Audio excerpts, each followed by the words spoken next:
Oi, pessoal, sejam todos muito bem-vindos. Mais um painel aqui em Aranduland. Hoje com dois convidados especiais. A gente tem a Ana Paula Candeloro, que é uma advogada, uma pós-graduação em Cambridge, especialista na área de governança e aceleração de startups e uma experiência de conselheira muito boa. A gente vai ouvir a Ana daqui a pouco. Paulo Barcelos tem experiência grande aí, já foi diretor no COP, diretor no BNDES, uma atuação na área de coordenação do BNDES, uma área de importante, com trabalhos assim voluntários no Instituto Brasil Digital, coordenando toda uma atividade de dezenas de pessoas aqui no Rio de Janeiro, bem interessante. Estou aqui com o Joel, meu sócio, a gente atua aqui em Aranduland, nós dois, e o pessoal já nos conhece. E vamos fazer uma conversa. O nosso painel de hoje, ele tem um título que é Sustentabilidade e Tecnologia. Duas palavras têm um significado muito grande. A gente vai tentar passar pelo assunto startups, pelo assunto aceleração, pelo assunto governança. E eu procuro sempre fazer esse casamento com os Objetivos de Desenvolvimento Sustentável da ONU, que são os inspiradores de Aranduland.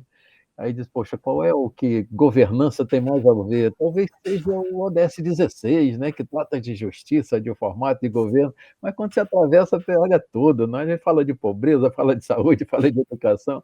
Aí diz, pô, e tecnologia? A tecnologia também atravessa toda. Tem uma tecnologia forte no ODS 9, contrata das empresas, da inovação, da organização, mas a gente vai falar de cidades inteligentes no 11, tem a ver, você vai falar do agronegócio no 2, tem a ver, você vai falar de educação. Nosso negócio, predominantemente, a gente diz, é educação. Lifelong learning, aprendizado ao longo da vida para todo mundo, todo o tempo. Esse é o nosso negócio e hoje aqui a gente está aprendendo mais um pouco, conversando, trocando ideias, trocando informações. Eu gosto de mostrar um slidezinho que eu tenho, que a gente fala do nosso propósito, né? E deixa eu mostrar aqui, compartilhar com vocês, um minutinho só. Falar rapidinho do nosso propósito, que a gente quer fazer o seguinte, é ambicioso, né? A gente quer mostrar para o mundo como é que o planeta pode estar melhor em 2030, se os objetivos da ONU forem cumpridos, foram alcançados. Então, a gente quer trazer empresas, organizações, governos para trazer os seus projetos, suas ações na direção desse conhecimento. Então, a gente diz assim, olha, é aprendizado, é experiência, e a nossa tecnologia, que é um ambiente 3D imersivo, que vocês entraram e vocês passearam aí por Aranduland, é um ambiente original, é imersivo, é lúdico, intuitivo, mas é meio. Nossa finalidade é a sustentabilidade. É isso que a gente quer mostrar para todos e vamos começar a nossa conversa a partir daqui, tá ok? Eu queria chamar, em primeiro lugar, a Ana para se apresentar um pouquinho e começar a sua exposição aí, conforme a gente for avançando e depois que cada um fizer a sua apresentação, a gente troca umas ideias e faz umas perguntas e provoca um debate aqui, tá bom? Ana, a palavra está com você. Olá, Paulo, Joel, obrigada pelo convite, antes de mais nada. Bom estar aqui com o Paulo Barcelos também, para a gente trocar experiência com relação a esse ecossistema aí de empreendedorismo e inovação. Então, eu sou advogada de formação, minha carreira foi toda moldada, né, no mercado financeiro e de capitais. Eu digo moldada porque eu sofri muito a influência, né, do G, da governança, nessa minha trajetória. Eu trabalhei muito em áreas de controle, gerenciamento de riscos, compliance. Aprendi, então, a importância de ter um G forte, né, um G como um pilar de sustentação das outras verticais, né, do E e do S. Então, uma governança ambiental, uma governança social, mas sempre orientadas pela grande governança corporativa. Minha experiência em sustentabilidade já aconteceu aí ao longo desses últimos 10 anos. Comecei com o meu mestrado na Universidade de Cambridge, na Inglaterra. Na verdade, eu comecei com uma pós-graduação lato sensu em finanças sustentáveis, que era para testar se ia dar certo, né? Se eu ia conseguir completar esse curso. Eu falei, nossa, né? Muito difícil.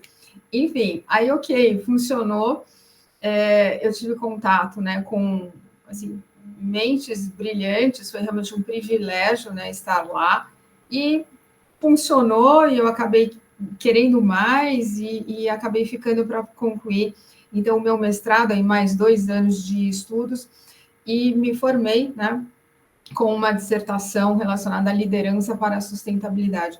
e tudo tem muito a ver, né, com capitalismo consciente, com o sistema B, com outros sistemas econômicos, né? Economia de Francisco e Clara, que é do Papa Francisco, economia budista, economia fraterna, do Rudolf Steiner. Então, assim, tudo junto e misturado, que eu gosto muito de aplicar nas minhas mentorias aí para as startups, ao longo desses últimos 5 anos, que foram 5 anos em que eu me dedico, né, a orientar startups, né, e também empresas de pequeno porte a mudarem a sua forma de pensar. Né? Como a gente está falando de liderança inspiradora, então é super importante a gente ter uma liderança inspiradora que traga, né, que ressalte a importância da implantação dessa estratégia para a condução dos negócios. Né?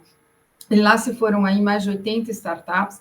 Lembrando, já que a gente está falando de tecnologia aqui, é muito importante, né? Startup não é uma empresa nascente, quer dizer, não é só, ela é uma empresa nascente, só que ela vai trazer uma solução tecnológica para um problema que não conseguiu ser resolvido pelos métodos tradicionais. Então, é muito importante que a gente tenha isso em mente, né? Uma solução tecnológica para um problema. E como que a gente junta, né, isso? É muito importante o que eu observei, né? Que a startup ela já nasce até com essa mentalidade, que ela tem esse líder inspirador, nasce com essa vontade de incorporar, né, esse propósito, pensar nos aspectos, eu digo, maléficos, né? Quais são o impacto negativo da atividade empresarial na sociedade e no meio ambiente, é importante pensar nisso. E ao longo, né, desses anos, e mentorando aí essas 80 e mais startups, eu consegui identificar 3 grandes erros, né, que impedem que essa organização realmente ela abrace, né, esse modelo de impacto e um modelo ESG. Então, primeiro achar, né, que a governança é só para grandes, né, isso está errado. Né, a gente começa desde pequeno. E começa exatamente com a mentalidade já identificando, né, tendo essa visão de futuro, identificando o caminho, sabendo para onde vai e como vai. E eu digo assim, tá tudo bem não ter tudo nesse momento, porque é impossível, a gente está falando de uma estrutura pequena, uma estrutura enxuta, tem poucos recursos humanos, tecnológicos e financeiros, só que os meus casos de sucesso, né, me levam, né, a provar e comprovar que, com uma visão de futuro, com um roadmap, sabendo para onde vai, e quando, fazendo ali, né, o Trello, que eu brinco, né, colocando os post-its, e aí a gente, ao longo do tempo, vai mudando esses post-its de lugar, conforme as coisas vão acontecendo. Então, eu diria, essa ideia, essa mentalidade de que governança é só para grandes, né, ausência de um roadmap, e a ilusão de controle é um terceiro grande erro que eu identifiquei, ou seja, a ideia de que está tudo bem, porque, na verdade, não está bem. Né? Então, é a falta de pensar em gerenciamento de riscos, em controles internos, pensar no que pode dar errado, e aí a gente pode falar um pouquinho, né, de cisnes negros, de cisnes verdes, não conseguir pensar, né, na importância do engajamento de todos esses stakeholders, isso é super importante, o que eu saliento muito, né? A comunicação, que é um outro elemento fundamental, então pensar em relatórios, né, mas não aquele relatório do formato GRI para empresas de capital aberto, mas uma forma de comunicar para engajar, então criar um boletim ou o que quer que seja para colocar ali no site e contar, né, o que está fazendo, quem somos e a que viemos, que é mais importante do que o que fazemos, né? Então, a que viemos, e aí tem essa conexão, né, de toda a atividade empresarial com os ODS, que é fundamental, e é isso que vai engajar, isso cria aquele conceito, né, fortalece o conceito de valor compartilhado, e é esse valor compartilhado que vai atrair talentos, vai fidelizar o consumidor, vai fazer com que a marca realmente, né, se fortaleça. E eu acho que, por fim, né, não sei quanto tempo tenho, mas eu quero... Alguém contou aqui? Tem mais 2 minutinhos. É importante, né, que essas startups, né, elas pensem sempre o que elas vão perder se elas não agirem de uma determinada maneira. E qual é essa determinada maneira? É a incorporação desses preceitos ESG na estratégia, na condução dos negócios, em como balizar, né, a criação de novos produtos e serviços e como conduzir essa atividade empresarial.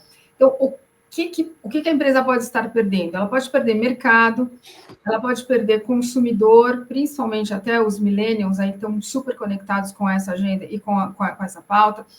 Ela pode perder oportunidades de exportar. Agora a gente vê a legislação da Comunidade Europeia exigindo, né, uma verificação da cadeia de fornecedores. Então, perdas de negócio. A gente aqui não fala, né, de vamos abraçar a árvore, isso já caiu no passado, não é sobre isso, né? A gente está falando realmente sobre valorização da empresa, aumento do valuation, a gente está falando de dinheiro, né? Então, a sustentabilidade do ESG tem essa conexão, essa correlação direta com valorização da empresa. Então, eu acho que o que se perde são oportunidades de negócios, possibilidade de aumentar o valuation, e reputação, né? Então, conexão com essa agenda hoje é uma pauta super importante. O que eu queria deixar aqui, então, são esses alertas, né, erros que eu identifico, né, que fazem com que a empresa não dê atenção a esse tema, oportunidades que estão sendo perdidas e o que precisa existir. Aí, com isso, depois a gente pode explorar, né, quais são essas soluções tecnológicas que hoje em dia a gente vem vendo a favor, né, de monitoramento, por exemplo, de cadeia de fornecedores, na vinicultura, por exemplo, né, foi um post aí que eu coloquei recentemente no meu LinkedIn, o Paulo até comentou a respeito. E agora eu vou deixar para o meu colega Paulo Barcelos, que tem muita também experiência, e colega também no BNDES Garage, para contar. Legal. Ana, obrigado. Eu já estou aqui com uma série de perguntas. Uma delas vai ser sobre o vinho. Pode preparar aí que eu vou perguntar. Depois vou passar para o Paulo Barcelos, depois vou pedir para o Joel já estar se preparando aí com as perguntas, que depois do Paulo você já entra rachando aí, Joel. Tá bom? Paulo, a palavra é sua. Obrigado, gente. É um prazer estar aqui. Eu sou fã, se não número 1, mas estou na fileira ali entre os primeiros da Arandoland, dessa possibilidade, dessa solução fantástica que eles têm desenvolvido e aprimorado a cada dia. Prazer estar aqui com a Ana Paula, com o Joel, com o meu xará Paulo Millet.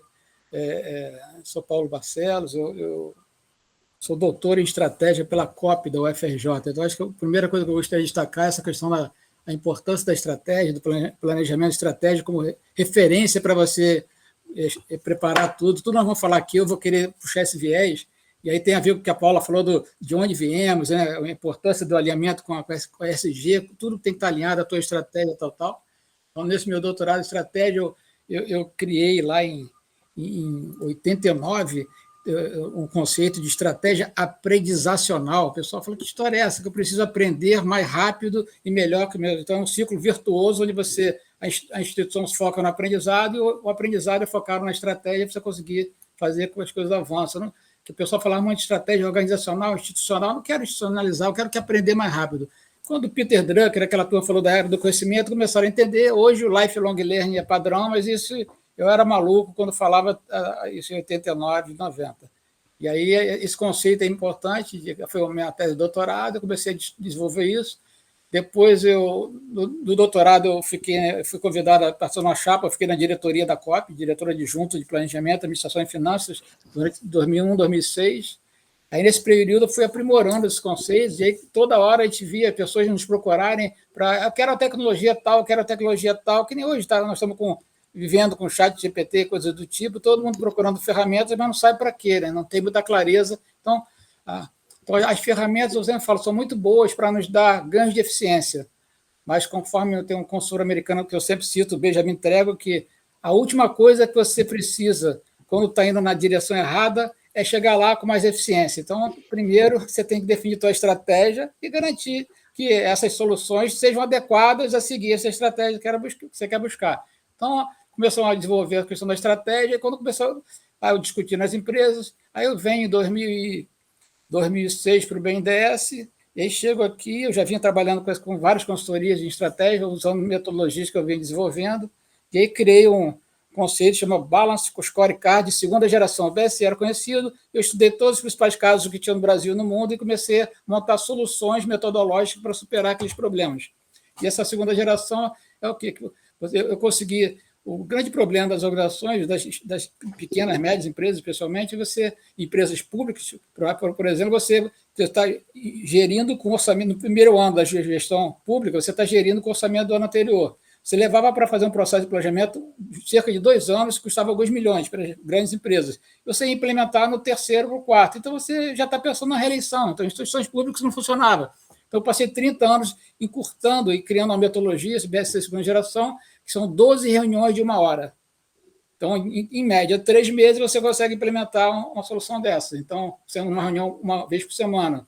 E aí, quando eu cheguei no BNDES, presidente do banco, diretor de planejamento, João Carlos Ferraz, Luciano Coutinho, me chamaram, tem um negócio de você, estão querendo botar um planejamento aqui, quer fazer? Consultamos várias empresas e tudo era essa história, muitos milhões e 1 ano e meio, 2 anos, e perguntar, o que tu acha, cara?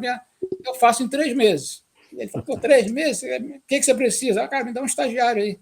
E aí ele, tá de brincadeira, então vamos tentar. Aí me botaram como gerente de planejamento, é o planejamento 2009, 2014 do BNDES, ganhou o prêmio em 14, melhor case do mundo, naquele Hall of Fame lá de Harvard, do pessoal dos criadores do BSC. E daí eu comecei a fazer isso, foi a pedido do presidente Luciano Coutinho, fazer do CNI, do sistema do MIDIC, nosso ministério aqui, do sistema MIDIC, a Associação Brasileira de Desenvolvimento, enfim, fiz umas 50 instituições governamentais.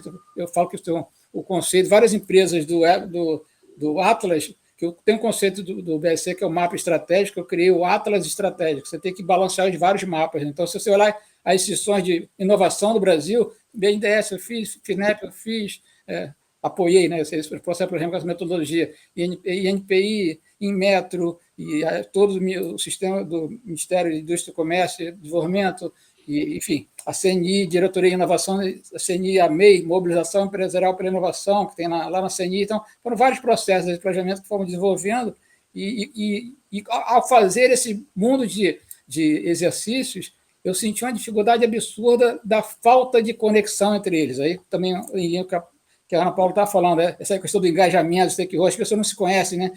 O Observatório da Indústria tem uns 3 ou 4 por aí, ninguém se conhecia, nem se falava. Então, eu passei meus últimos anos construindo pontes para tentar ligar esses vários atores, que a estratégia estava parecida, só que os caras não se conheciam, então eu tinha que conectar essa turma toda.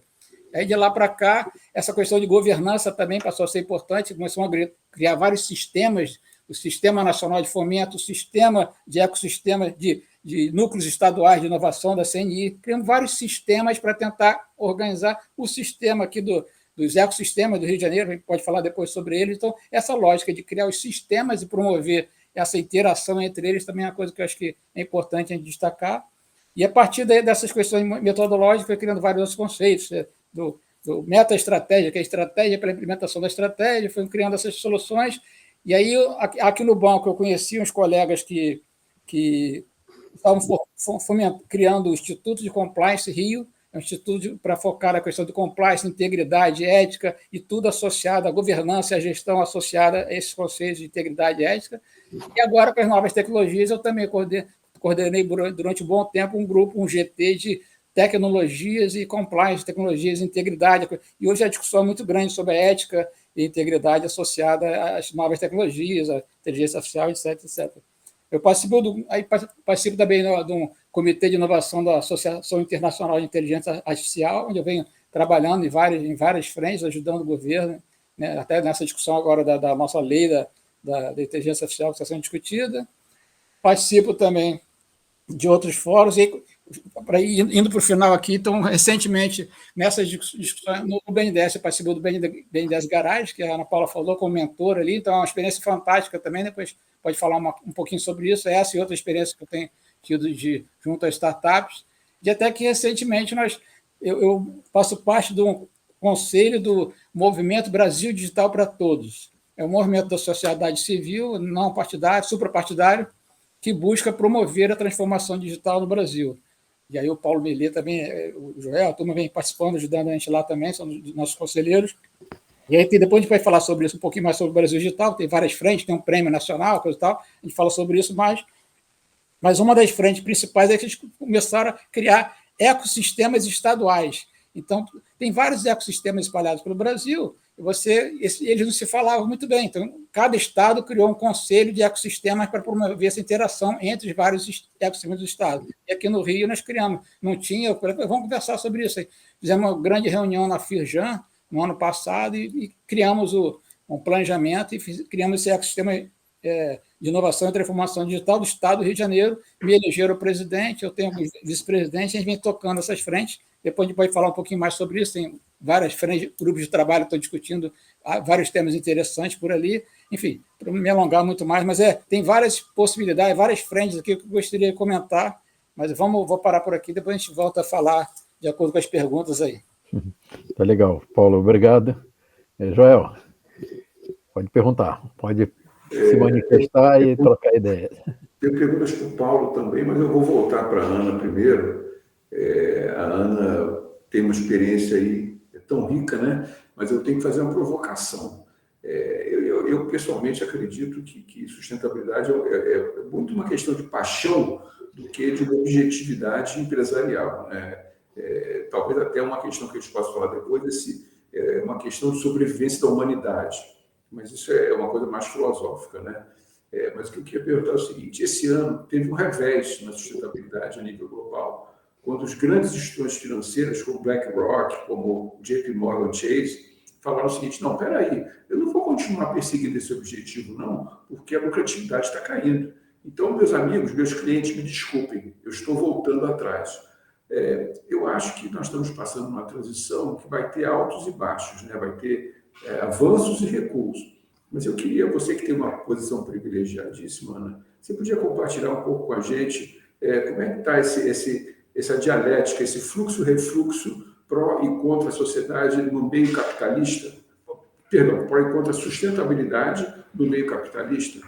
Por favor. Tem um viés aqui, orientações políticas que acabam influenciando bastante, né, isso. Tem uma questão também importante, que é da ausência da taxonomia, o que vem a ser, né? A ausência de uma metodologia clara para dizer o que é, como medir, e isso acaba confundindo até os próprios analistas dos valores imobiliários que vão fazer a avaliação das empresas, porque a gente... como não existe, então, essa padronização, cada empresa vai fazendo do seu jeito, então como é que a gente mede para saber se A é melhor do que a B, né? Se a gente não partiu dos mesmos critérios. Então, a União Europeia, ela conseguiu resolver esse problema, já há 2 anos, salvo engano, né, com a promulgação de uma diretiva da União Europeia para o mercado financeiro. Então, empresas que atuem aí no mercado financeiro, e isso a gente tem aí essa clareza. Então, o mercado financeiro, ele é o mais adiantado, é o mais avançado, é aquele que pelo fato de ser mais regulado, né?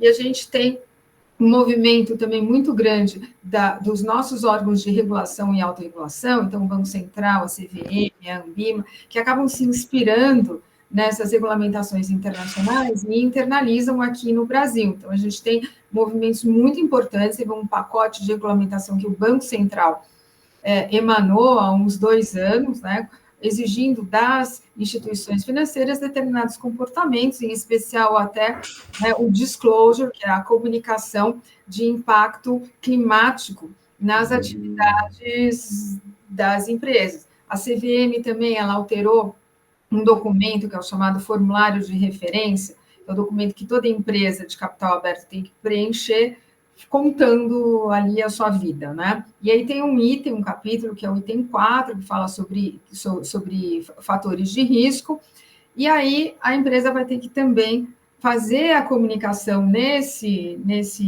espaço aqui, né, dos aspectos a análise de riscos socioambientais e climáticos da sua atividade. Então, o que eu vejo? Né? O que impacta negativamente? Então, a ausência de taxonomia, então, essa ausência de padronização que acaba confundindo o consumidor e o analista, então, quem vai analisar a empresa. Ausência de métricas e indicadores claros, né, que acabam até podendo promover algum tipo de washing. Então, a gente tem, né, o que pode ser o greenwashing relacionado a esses aspectos ambientais, social washing, aspectos climáticos, e tem gente que tem medo de comunicar, porque depois alguém pode achar que não fez direito e vai acusar essa empresa de algum tipo de washing, né? Tem tudo isso acontecendo, na verdade, né? Então, quem fala que faz e dourou a pílula e não faz exatamente, e acaba sendo pego. Aí a gente tem as multas que foram até, né, impostas a instituições conhecidas por conta disso, né? A ausência também de comunicar claramente para o investidor. Então, o investidor dá aquele papel, eu estou comprando papéis de uma empresa. Eu acho que tudo isso, depois, a questão em especial até nos Estados Unidos, né, de ligar essa temática a um partido político, a gente ainda escuta muito, né? Sustentabilidade é pauta de esquerda, né? Isso ainda eu escuto, ou então eu já escutei de aluno em aula dizendo, olha, quer saber, na verdade, para mim isso aí não é nada importante, eu não acredito nisso. No final da aula, né, o feedback que ele me deu, eu falei, olha, assim, tudo bem, né, quer dizer, tudo bem você não acreditar, mas lembre, você trabalha numa empresa que é regulada pelo Banco Central, então, acreditando ou não, você vai ter que fazer, né, sinto muito, né? Então, a gente... Vai cair na prova, e vai cair na prova. Vai cair na prova, exato. Então, né, e se você não fizer, você vai ser multado, quer dizer, não adianta falar. Então, eu acho que... Mas, assim, a gente consegue ver estudos que fazem essa correlação da adoção dessas práticas, a resiliência, né, da empresa, aumento do valor do capital, atração, né, desses talentos, atração e retenção de talentos, atração de consumidores. Tem estudos falando sobre millennials que estão consumindo, e estudos que dizem a respeito de quem está disposto até, inclusive, a pagar mais por um produto, porque está conectado com a causa. Então, é aquela história do compartilhamento dos mesmos valores, né? Então, eu acho que, assim, essa pauta é uma pauta que é difícil vender, né? Fala, vamos fazer o bem, porque o planeta, não existe um planeta, tá? O que você trouxe no início, né? Eu acredito muito nisso. Só que, para a gente que trabalha, né, com consultoria, com mentoria de startups, esse discurso acaba não tendo muita ressonância. Então, a gente tem que apelar para o lado financeiro.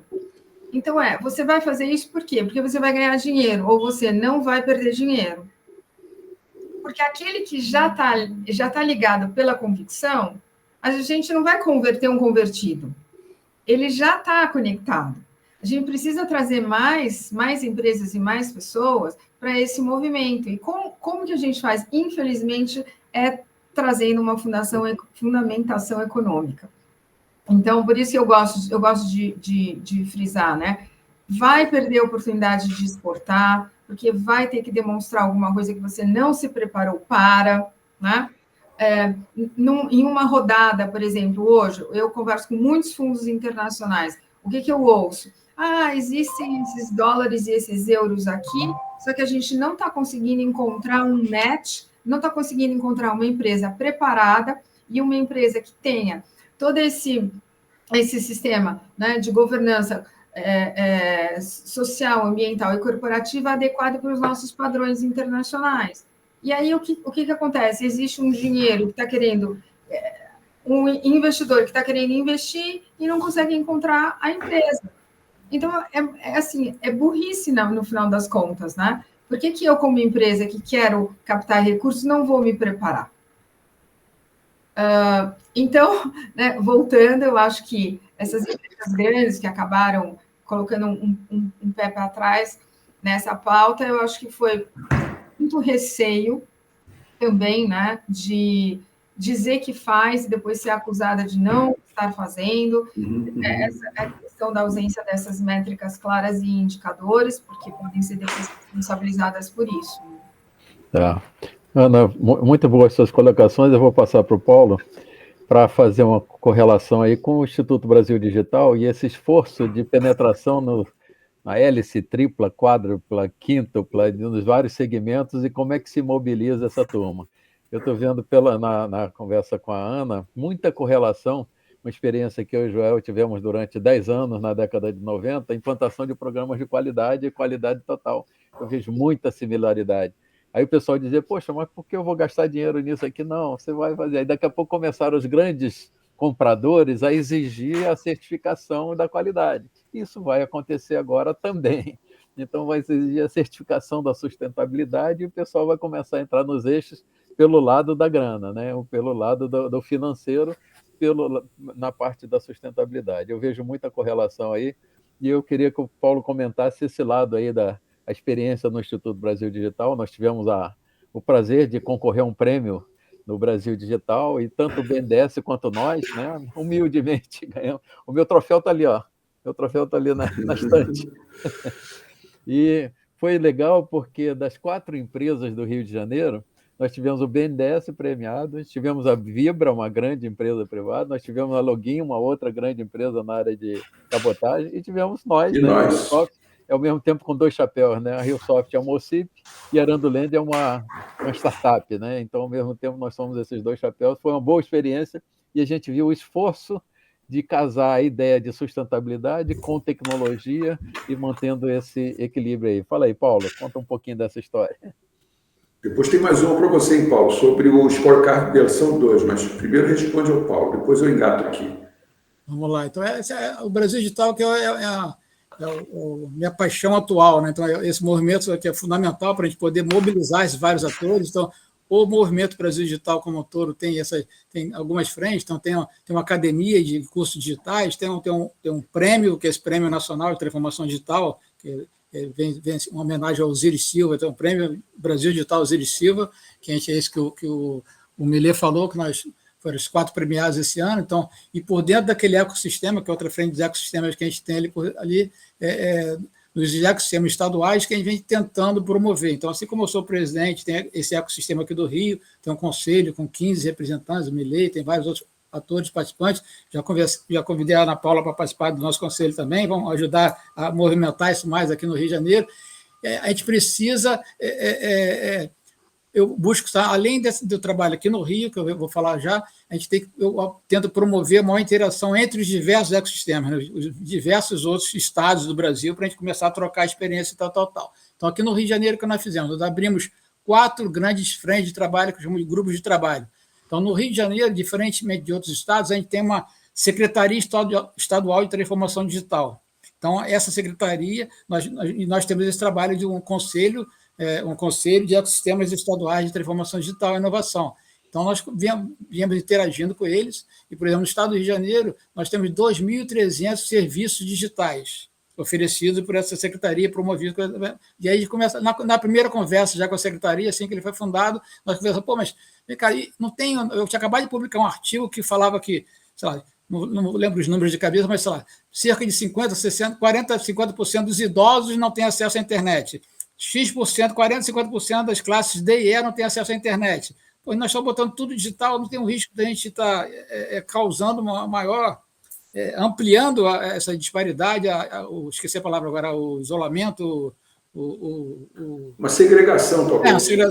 Excluindo esse pessoal, aumentando essa exclusão, excluindo esse pessoal desse mundo digital. É verdade. Então, aí começamos a montar esse projeto de letramento digital, que é para tentar atacar com foco prioritariamente nesses atores, mas isso envolve tem várias outras frentes legais. Então, o primeiro grupo é isso, competências e letramento digital, com esse olhar, então hoje nós estamos mapeando todos os casos do Rio, começamos pelo Rio, agora estamos ampliando para o Brasil como um todo, mapear essas boas práticas para tentar compartilhar e buscar soluções.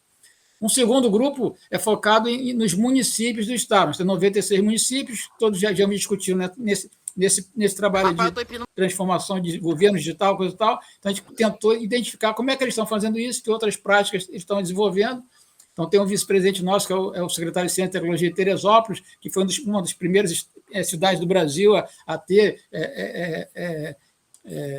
sandbox regulatório, usar o marco legal das startups, usar essas soluções todas, então foram pioneiros nisso, e ele é o vice-presidente que está puxando essa agenda junto aos municípios. Então, a primeira frente, letramento digital, a outra, municípios. E no mês passado, nós lançamos mais 2 grupos, um que é a partir do prêmio, nós juntamos essas 4 empresas do Rio, vencedoras do prêmio, estão discutindo um guia de inovação e transformação digital nas empresas. Então, um guiazinho, quem quer fazer esse troço, siga esse guia, embora a gente tenha prêmios, coisa e tal. Quando eu apoiei lá atrás o planejamento da Diretoria de Inovação da CNI, da MEI, um dos primeiros projetos que nós fizemos foi o Prêmio Nacional de Inovação, que vem até hoje, eu venho ajudando, ajudei o pessoal da Universidade Federal Fluminense a montar um instrumento de avaliação do prêmio. E aí isso é um troço legal que eu sempre falo, usar esses instrumentos dos prêmios como referência é um troço fantástico, é um guia, aquilo é um guia fantástico para você seguir, né? Mesmo que você não ganhe o prêmio, mas conheça esses diversos prêmios, Prêmio Nacional da Qualidade, o Prêmio Nacional do nosso Prêmio Digital, o Prêmio Nacional de Inovação, são excelentes guias, roteiros que você pode seguir para quando você busca as melhores práticas naquele tema. Então, isso é uma coisa interessante. Então, nós conseguimos criar aquele instrumento. Uma coisa interessante é que no ano passado o Prêmio Nacional de Inovação lançou uma categoria ecossistemas de inovação. Então, foram avaliados lá quase 200 ecossistemas nacionais. Eu tive a chance de participar também na banca, então conhecemos ecossistemas, então pensando em focar. Eu acho que daqui a pouco posso falar um pouco melhor sobre isso, mas o foco pode ser uma boa solução nos ecossistemas. Ao invés de focar apenas na empresa, que tem várias dificuldades para conseguir captar recursos, por exemplo, né? As startups que têm várias dificuldades, exigências para captar recursos. Nos entes públicos, municípios também, tem várias dificuldades, exigências, tal, que não consegue. Talvez, se focar no ecossistema, talvez, eu acredito que seja uma boa solução. Voltaremos a falar sobre isso mais à frente, se possível. E tem um quarto grupo, não por acaso, que é esse grupo do fomento, exatamente isso. Precisamos casar melhor as demandas com as ofertas de fomento. Então, estamos lançando agora, vai sair agora, acabou de sair agora o do BNDES, FINEP lançava Inova Mais, são 60 bilhões para inovação, mas será que isso vai direcionar efetivamente para as dores que nós temos lá na ponta de todos esses atores? Então, montamos um GT para discutir um pouco mais sobre isso e tentar alinhar um pouco mais essa demanda com a oferta de recursos. Estou dando o caso do BNDES, mas tem vários outros pontos de fomento público, privado, e tem várias possibilidades. Né? Então, mas é esse casamento que eu acho que é fundamental que a gente promova para tentar buscar sempre esse maior alinhamento entre oferta e demanda. Né? Depois eu volto a falar isso dela. Já faço a sua questão, que depois eu tenho uma para a Ana Paula. Tá bom. Muito legal você trazer esse assunto do Prêmio Nacional de Qualidade, né? Eu tive uma experiência rica, como o Paulo falou, sobre gestão de qualidade. Eu fui examinador da banca do Prêmio Nacional de Qualidade durante 3 anos seguidos, né? Tenho uma relação até hoje muito boa com a Fundação, com o presidente. E lanço aqui uma ideia para a gente talvez levar para a própria Fundação, junto com o BNDES, não nós, né? Mas que tal o Prêmio Nacional de Qualidade e Sustentabilidade, né? Seria uma coisa fantástica, está na hora de surgir isso. Eu digo isso, Paulo, pelo seguinte, como você falou, existe um universo de informações sobre sustentabilidade, mas estão esparsos, estão diluídos, estão perdidos por aí. A Arando Land tem a pretensão de ser um local onde você reúne informações qualificadas sobre sustentabilidade das empresas. Nós temos 200 relatórios de sustentabilidade de empresas grandes cadastrados. A gente tem essa pretensão de ser um lugar, um ponto de referência. Por quê? Porque existe uma difusão enorme de informações que não agregam, não se somam, né? A Ana acabou de falar de greenwash. Eu pergunto, quem é que é a polícia de greenwash, né? Quem é que vigia isso? Não tem em lugar nenhum, né? Não tem essa ação ainda. Mas, enfim, fica lançada a ideia. Prêmio Nacional de Sustentabilidade. Os critérios de excelência da gestão podem ser adaptados facilmente para a sustentabilidade. Ou então virar um novo critério de excelência, um 7º, 8º critério de excelência da sustentabilidade. Mas, enfim, vamos à pergunta, que é o que importa, né? A Ana falou da taxonomia, você falou do scorecard. Nossa, esse é uma liga muito legal que pode dar. Você podia falar um pouquinho como é que é o Scorecard V2? O V1 era voltado para a gestão do conhecimento, né? O pessoal que criou o Scorecard falou, olha, não adianta ter um balanço contábil meramente, tem que ter gestão do conhecimento. Como é que seria esse Scorecard V2 que você criou aí? O que você mencionou, não sei se você criou ou se você mencionou. Eu criei, foi a partir já vinha conversando sobre isso, eu criei a partir de 2004, né? Então, estava começando o BSE aparecer no Brasil, eu tinha estudado os casos, eu criei esse Balance Scorecard segunda geração, que é basicamente, tem algumas frentes, uma é a associação, lá em 2000, eu chamava de sistemas inteligentes, porque a IA estava naquele momento de sonolência, chamado do Vale, né? Aí depois que começou a surgir, mas os vários sistemas inteligentes, a gente fala muito de data mining, text mining e outras soluções assim, tinham vários professores da COP que eram referência nisso, redes neurais, lógica fuzzy, isso tudo eu já vinha conversando lá na COP e fazendo essa tradução, né? Lógica fuzzy incerta. Só o tempo para falar isso aqui, não perdeu o dia inteiro. Mas trazer essas soluções para só lógica fuzzy a lógica matemática é 0 e 1, binária. A lógica, então, se eu pertenço ou não pertenço a um conjunto, né? A lógica fuzzy é o grau de pertencimento àquele conjunto, o quanto eu estou próximo ou distante daquilo. Isso tem tudo a ver com as ciências sociais, né? É muito melhor do que na engenharia. Então, passei muito tempo na COP trazendo algumas dessas soluções para aplicações na gestão e no mundo dos negócios. Então, o BSC segunda geração, além de ter esse casamento com essas soluções, com os sistemas inteligentes, novas tecnologias, tinha esse viés também do aperfeiçoamento das soluções estratégicas, da metodologia em si, um rigor metodológico mais apurado, ao mesmo tempo que era uma metodologia que agora ficou na moda ágil, né? Que você faria em até 3 meses. Então, e no banco, nós fizemos do banco e desdobramos para 24 horas, tudo em 3 meses. Isso é recorde mundial. Não por acaso ganhou o prêmio mundial. Então, como essa, mas tendo metodologia e patrocínio, você consegue fazer qualquer coisa em qualquer tempo, desde que você tenha uma metodologia adequada. E o mais curioso, que é de forma extremamente participativa. Em 3 meses, todos os empregados do banco tiveram a possibilidade de contribuir, participar das discussões. Como? Não vai dar tempo de explicar aqui, mas é um troço.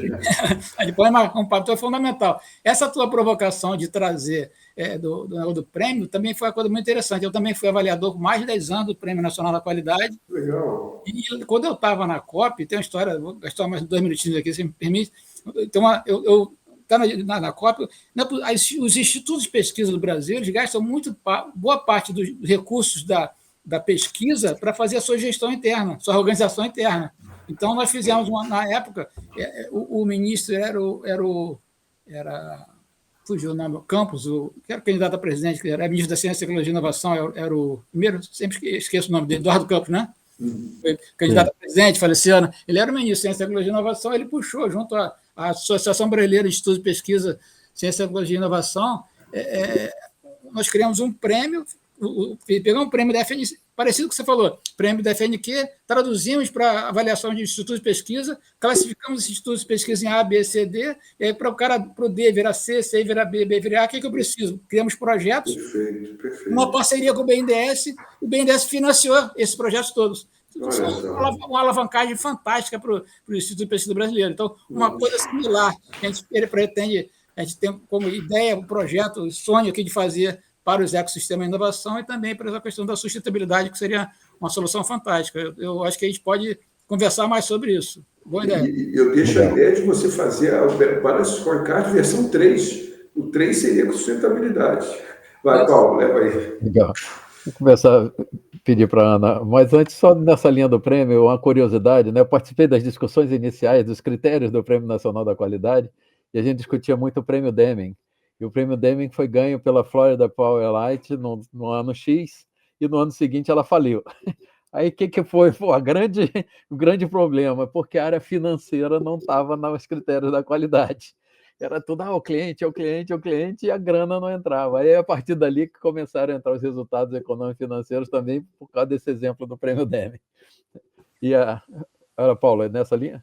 Não, é só isso mesmo, que no prêmio da qualidade, essa questão da sustentabilidade, ela era no critério 4, né? Era 1, 2, 3, 4, né? Eram 8 grandes critérios e 4 sociedade que estava ali por dentro, que vinha a sustentabilidade, coisa e tal, e aí a gente conseguia, por ali, trazer alguma coisa, mas é ali que o Paulo está falando, nós precisamos ir aprimorando ao longo do tempo para explicitar melhor essas questões que foram avançando dia a dia. Ana, a questão na prática, o que o vinho tem a ver com sustentabilidade, com tecnologia? Conta essa história aí para gente, porque é um exemplo do área do agro, com certeza. Fala aí para gente. Não, na verdade, são os impactos negativos, né, das atividades climáticas. Então, eventos climáticos extremos afetando o agro. E aqui a gente tem a cultura, né, das vinhas, aí o vinho. E os vinhos vão ser a produção do vinho, os vinhos não vão mais ser como os que a gente conhece hoje. Por quê? Porque tem a mudança no terroir. O terroir é o quê? São as condições do terreno, aí o impacto da chuva, do calor extremo, isso tudo vai alterando a forma, a produção final, né? Então, o cultivo, isso vai mudando. Então, a gente vai ter as uvas diferentes, algumas espécies, né, algumas castas podem até não ser mais utilizadas, então, com o calor extremo, a uva amadurece mais rápido, aí tem um teor alcoólico maior, aí tem uma acidez menor, isso tudo vai mudar. Então, o que a gente conhece hoje vai ser diferente. Então, os grandes produtores, né, as vinícolas, estão tentando se adaptar, então, olhando para variedades, para castas que podem se adaptar melhor a esse calor extremo, então, o aumento das temperaturas, locais que não eram conhecidos, né, tradicionalmente como produtores, então, um frio extremo, como esse lugar muito frio não vai mais ser tão frio por conta do aumento da temperatura, a produção vai ser possível, né? Então, isso tudo, né, está mudando. As chuvas, por exemplo, que acabam trazendo até, né, a distribuição de pragas, isso também está mudando. Então, está tudo, né, meio que em erupção aqui, em disrupção, nessa erupção, tudo isso acontecendo. E as vinícolas, então, estão usando, né, elas têm que se valer de tecnologia para entender, né, antecipar quando é que vai chover, quando que vai aumento das temperaturas, irrigação, tudo bem que irrigação é quando chove, mas quando a videira é mais nova, ela precisa ser irrigada, depois não, né? Depois é o sabor o que vier de Deus, né? Mas, então, para entender quais são aquelas que são mais adaptáveis a calor, isso tudo, questão também, né, de agricultura biodinâmica, orgânica, ou que se adapta ao terreno ou não. Então, é isso, mas tudo se resume a quê? Né? Eventos climáticos. Então, o estudo do clima, eu venho, né, estudando, me preocupando com isso já aí nos últimos 2 anos, até quando eu participei do conselho do Sicredi, a gente olhava muito, então mais de 90% da carteira do Sicredi é crédito para o agro, a gente tinha que olhar o impacto desses eventos climáticos, né? Vide até, né, o que aconteceu nessa catástrofe no Rio Grande do Sul, afetando também a agricultura, e aí a gente tem, né, como é que um banco também, que é um banco financiador, ele é um doador do dinheiro, ele quer recuperar esse dinheiro, e ele vai dar esse dinheiro para alguém que, de repente, não vai mais nem ter a terra, não vai ter a produção, não vai ter a safra. Então, isso tudo se relaciona com o clima, né? A gente tem que olhar o clima. E aí entram as startups, já que a gente está falando sobre ecossistema, né? As startups que podem criar essas soluções tecnológicas para esses problemas. E tem essa atração, né, de dinheiro para financiar essas atividades. Tá? Então, no próprio georreferenciamento, então, a pecuária, que tem que saber a origem do gado, o banco, quando vai fazer um financiamento, ou ele vai estruturar uma operação para uma empresa, um grande frigorífico, por exemplo, o que acontece hoje? um dos itens ali de sustentabilidade é a origem do gado. Então, não é onde ele está, mas onde ele nasceu. Então, eu já passei por situações onde, como o frigorífico não conseguia fazer essa comprovação do nascimento, né, o banco abriu mão da operação. Né? E tem muita questão, porque o gado ele pode ter nascido, né, numa terra invadida, numa reserva indígena, e tem muito que a gente chama, né, da lavagem do gado, porque ele está num lugar que não deveria estar e ele rapidamente é passado para uma terra que seria, né, eu vou esquentar esse gado. Então, fazer esse rastreio é muito importante. Aí entram as empresas que podem oferecer esse tipo de rastreamento do gado, um georreferenciamento, quais são, de verdade, né, as zonas indígenas, as zonas, as áreas que foram invadidas. E, enfim, então, para conectar com o vinho, porque vinho é uma das minhas paixões, né, eu gosto de estudar os dois. Aí esse serviço que é fundamental. Tá? Bom, fala, Paulo. Joel. Eu ia pedir a Ana para complementar aí essa visão tão privilegiada que você tem, Ana. Se você tivesse uma startup, se alguém tivesse uma ideia de fazer uma startup de sustentabilidade, quais são os 2 ou 3 temas o que você sugeriria para ele investir mais pela liquidez, pela demanda do mercado, assim, dentro de sustentabilidade? 2 ou 3 temas, só para deixar um registro aqui para quem nos assiste. Com certeza clima. Porque o impacto dessas alterações climáticas extremas, ele está sendo já muito sentido, então, como é que a gente consegue se antecipar? Então, lembra, né, a questão, uma grande deficiência das empresas é não pensar no que pode acontecer e no que pode dar errado, não nos cisnes negros e agora nos cisnes verdes. Então, ter essa visão de gerenciamento de riscos é fundamental. Um tema super importante eu diria que é clima. Um outro são os ativos ambientais. Eu acho que pensar, né, até em tokenização de ativos ambientais, a gente tem muita coisa, né, importante, até créditos de carbono, a gente teve várias questões controversas recentemente, né, em torno desse tema, mas carbono, comercialização de créditos de carbono continua sendo um tema super importante, né? E eu diria que, mas aí não só o carbono, a gente tem os CBIOS, né, os créditos de energia, créditos de carbono. Recentemente, eu estou fazendo um trabalho com uma cooperativa de produtores rurais indígenas, então, essas terras indígenas espalhadas aí em 5 biomas, né? Então, esses territórios indígenas muito ricos, né, na possibilidade de comercializar esse carbono. Aí a gente tem uma startup que ofereça uma solução tecnológica de mapeamento, de gerenciamento desses créditos, já, né? Então, eu acho que tudo que diga respeito, na verdade, à natureza, né, também a gente acabou olhando, né? Por exemplo, espécies raras, uma arara rara, um sapo raro, enfim, né? Se a gente quer tokenizar esse ativo ambiental, então a gente consegue captar recursos de investidores que queiram preservar aquela região, micro-região dentro daquele bioma. Então, tem muita coisa. Então, eu acho que tokenização de ativos ambientais clima, você me pediu 3?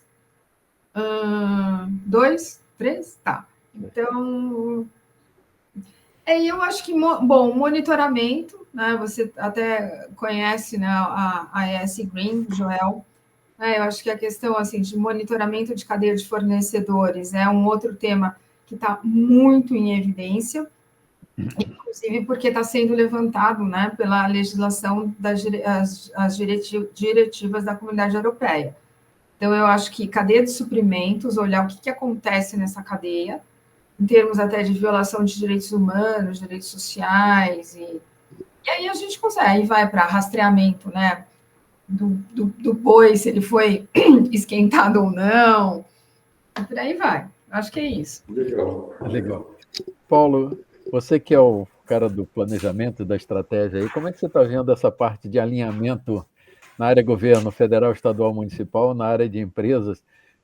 Toda hora o Ministério da Indústria e Comércio lançou um programa de alinhamento de economia criativa, economia circular, aí o Ministério do Meio Ambiente lança um de sustentabilidade, aí o Ministério XYZ, aí o de transformação digital está aí também, digital pelo lado do governo e pelo lado privado. Como é que você está vendo esses alinhamentos? E ainda tem um internacional cruzado aí com o G20 acontecendo esse ano aí. Fala aí para gente. Não é isso. Isso era até objeto do pós-doc que eu estava fazendo agora na UF, é sobre isso, é uma pesquisa sobre aprimoramento e alinhamento dessas diversas políticas e estratégias nacionais correlatas a esses temas. Então, você tem lá estratégia federal de desenvolvimento, tem lá seus N-eixos, você tem a EBI, a Estratégia Brasileira de Transformação Digital, tem a E-Digital, a estratégia, a EBI de Inteligência Artificial, E-Digital de Transformação Digital, Plano Nacional Internet das Coisas, foi feita a parte aqui no BNDES.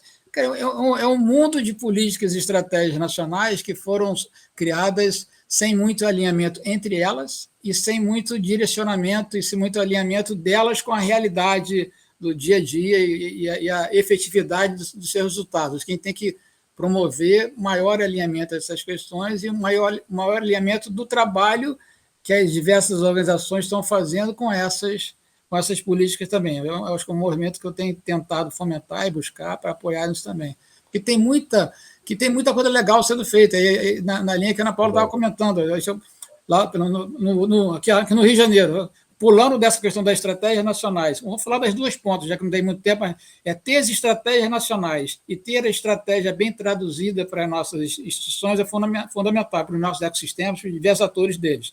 Mas que lá embaixo tem muita gente fazendo muita coisa legal. Então, por exemplo, no nosso ecossistema aqui do Rio, que eu queria só alertar, além dessas frentes que eu falei, nós temos ali, nessa discussão de fomento, tem os parques tecnológicos, tem o parque da UFRJ, tem o Serratec aqui em Teresópolis, tem o parque do Maravilha aqui do centro, coisa e tal, mas a gente tem a parte das incubadoras. Cara, o trabalho que é feito nas incubadoras pelo Brasil é fantástico. Então, aqui no Rio de Janeiro, a gente tem, o nosso grupo lá tem a Tec Campus, lá de Campos, que é o professor Henrique da Hora, tem Rio das Ostras, o professor Rodolfo Cardoso, em Macaé tem o professor Alain Cromac, na UFRJ tem 4, tem o CRIS, que é o Centro de Referência em Inovação e Operações Sustentáveis, que estava lá no prêmio que teve agora em julho.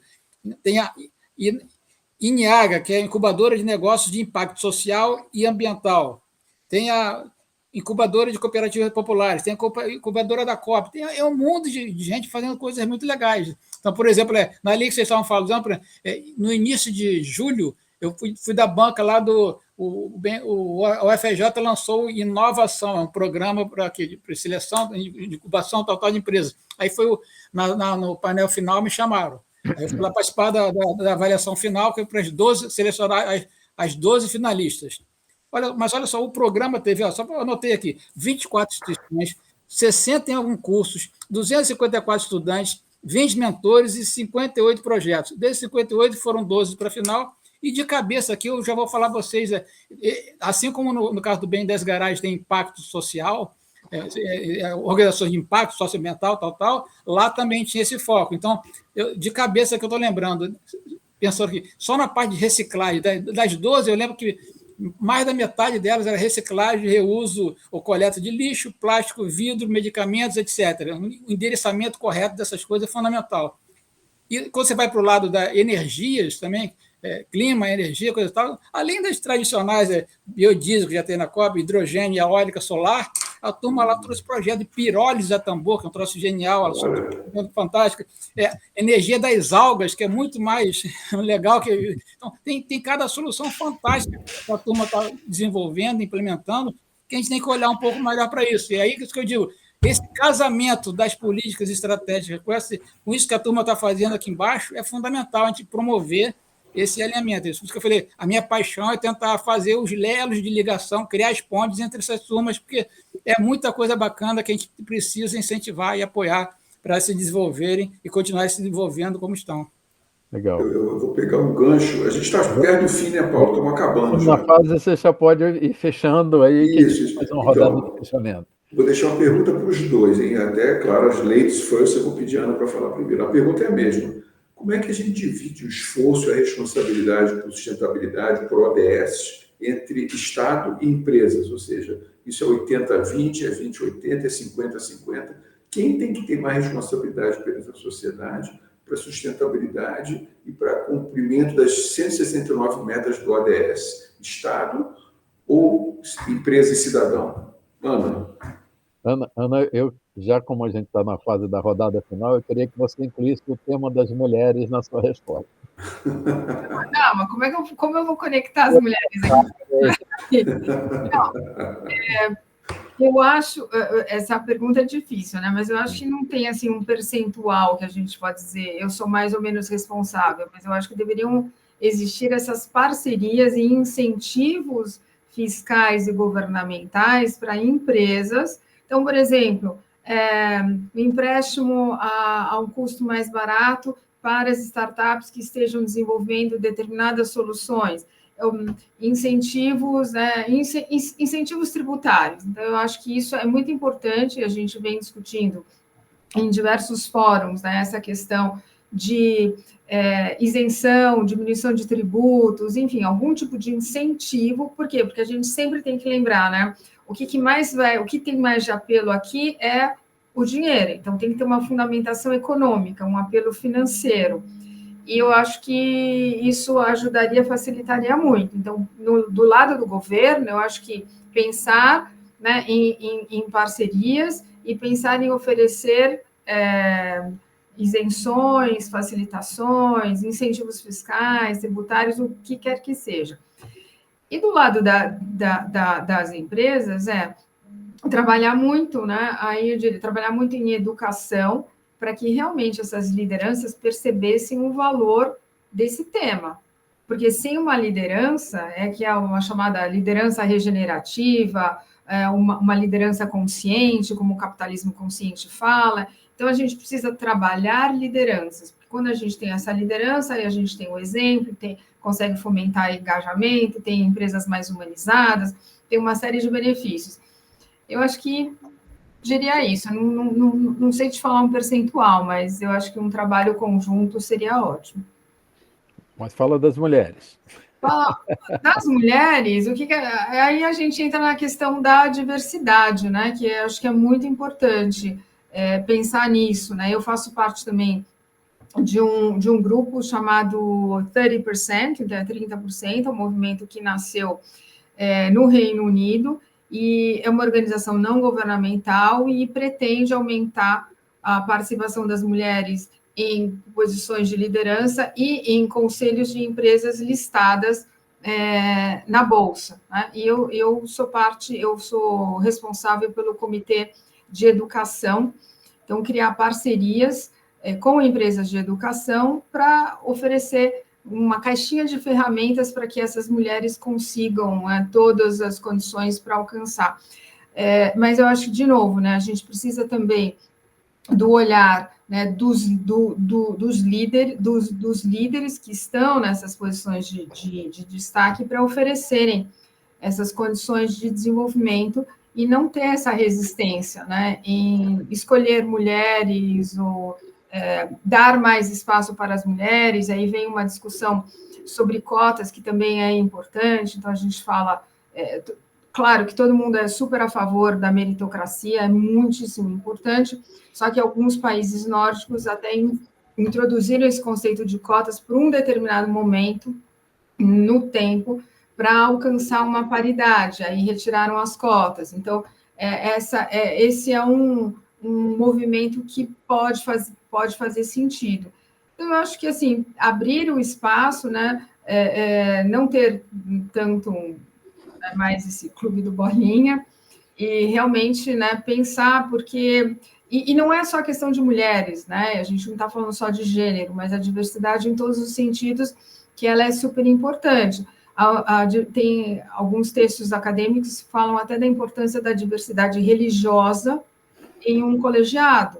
Então, a gente está falando, né, de a gente está falando de gênero, a gente está falando de religião, a gente está falando de orientação sexual, a gente está falando, né, de uma mente aberta, uma mente mais liberal para abraçar toda essa diversidade, porque a diversidade fomenta inovação. E, no final das contas, o que a empresa quer? A empresa quer inovar, então não dá para ser todo mundo igual, porque todo mundo igual vai pensar do mesmo jeito, e a gente quer pessoas que pensem diferentes para a gente chegar a uma coisa nova, que vai destacar a empresa.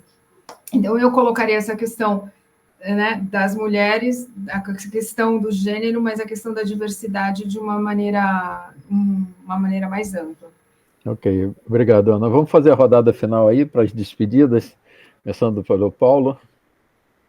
Deixa eu pegar algo dessa resposta final, que eu queria falar um pouquinho disso também. Então, eu acho que essa questão acho que a solução, daí que vem uma boa parte dessa metodologia que eu falo de ser participativa, é por isso. Eu trago, então, essa metodologia do BSC Segunda Geração, todas que eu venho desenvolvendo, elas são, por definição, e necessariamente a premissa basilar ela ser participativa no sentido mais amplo possível. Então, daquelas 12 reuniões, a reunião 1 é a única que demora mais de 1 hora, que são 2 horas, é uma dinâmica, um workshop, o Paulo participou, nós fizemos aqui do EcoCI do Rio de Janeiro, que dessa a gente bota todo mundo numa sala. E na primeira conversa, para quem vai ser convidado, eu falei, todos os zagueiros, todo mundo que é contra, todo mundo que é voz dissonante, todo mundo que tem alguma resistência, todo mundo que é contrário a algo que nós queremos fazer, traz todo mundo. Os caras estão malucos, botar os caras na sala, vamos botar todo mundo na sala.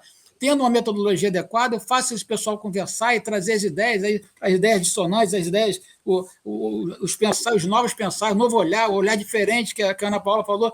É todo mundo, eu quero ter essa turma toda, eu quero ter as percepções deles. E aí o resultado disso é fantástico. Então, eu já fiz essa dinâmica com centenas de pessoas, e dá para fazer em 2 horas. Então, o legal disso, no nosso DECOCIG, eu bati até o recorde mundial, nós saímos das 2 horas com o mapa estratégico pronto, que é um troço que custa algumas centenas de milhares de reais e leva 6 meses a 1 ano. Nós saímos depois das 2 horas com o nosso mapa do EcoSys pronto. Então, você tendo metodologia, você consegue fazer as coisas, cara. Aí, o final desse trabalho traz um senso de pertencimento, um senso de propriedade pelo resultado, e aí que ninguém está motivado a implementar uma solução que foi especificada por terceiros. Então, geralmente, você já é resistente. O cara criou. Então, a motivação se dá na praxis. Quando eu sou convidado a participar da construção daquele planejamento, eu estou muito mais favorável a implementar as ações decorrentes dele. Então, quando eu trago todo mundo para o jogo e ele participou, fica até difícil do cara começar a bater, porque você foi parte, você foi ouvido, você teu também. Então, isso facilita muito esse processo. Então, trazer os atores todos, por mais discordantes, dissonantes, resistentes que eles sejam, para um processo desse tipo, acho que é fundamental, e por isso que eu venho desenvolvendo metodologias para isso, para tentar promover esse trabalho. Né? Legal. Joel? Perfeito o que o Paulo falou. Só pegando um ganchinho, lembrando dessa questão da diversidade, da questão da idade também, porque vocês recentemente fizeram um programa sobre etarismo, né? Sim. Então, que eu acho que é super importante também, né, não excluir essas chamadas minorias. Verdade. Legal.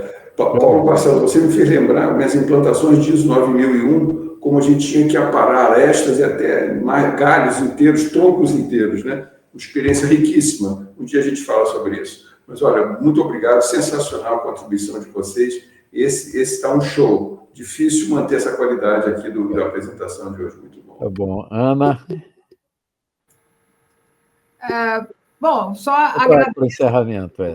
Muito obrigada aqui pelo debate, pelas contribuições. Ouvi o Paulo Barcelos também, muito legal. Eu sempre gosto de citar o professor Otto Scharmer, do MIT, ele que criou a teoria U, e ele fala que a gente tem que sair, né, de uma posição egocentrada para a gente focar no eco. E eu termino com esse apelo, com esse convite, né, para que as empresas saiam de dentro de si próprias, né, assim, interna corporis, para olhar o todo, olhar o eco, olhar esse conjunto que é realmente o que vai beneficiar a sociedade. A gente tem que pensar mais no todo e não só, né, na gente. É isso. Não, legal. Obrigada. Pessoal, foi Muito boa essa conversa, vários exemplos. Esse é o último da diversidade. Eu gosto sempre da ideia de que essa lógica das cotas é meio para a gente chegar num fim que não precisa estar mais preocupado com isso. Eu gosto de contar uma história que eu vivia 10 anos atrás, quando eu precisei contratar um programador vietnamita à distância, não tinha vídeo, e eu contratei. Ele cobrou um preço e eu paguei o preço e foi entregue o trabalho, e eu não sei cor, altura, gênero, de nada dessa pessoa que fez o trabalho que eu precisava e eu entreguei e ele recebeu. Se algum dia a gente chegar nesse ponto, né, de não estou preocupado com quem fez, como fez, o resultado. Vamos querer o resultado com esse nível da igualdade, né? E aí foi muito bom, a gente falou de governança, a gente falou de sustentabilidade, isso é muito bom. Aranduland é uma grande vitrine. Então, a gente quer trazer projetos para dentro dessa vitrine para serem mostrados para o mundo como é que as coisas podem melhorar e como é que podem estar melhor em 2030 e depois e antes com os ODS cumpridos. Então, agradeço a todos aí, muito bom e parabéns. Obrigado. Obrigada, pessoal. Um grande abraço. Um abraço. Excelente. Tchau, valeu. Tchau, tchau.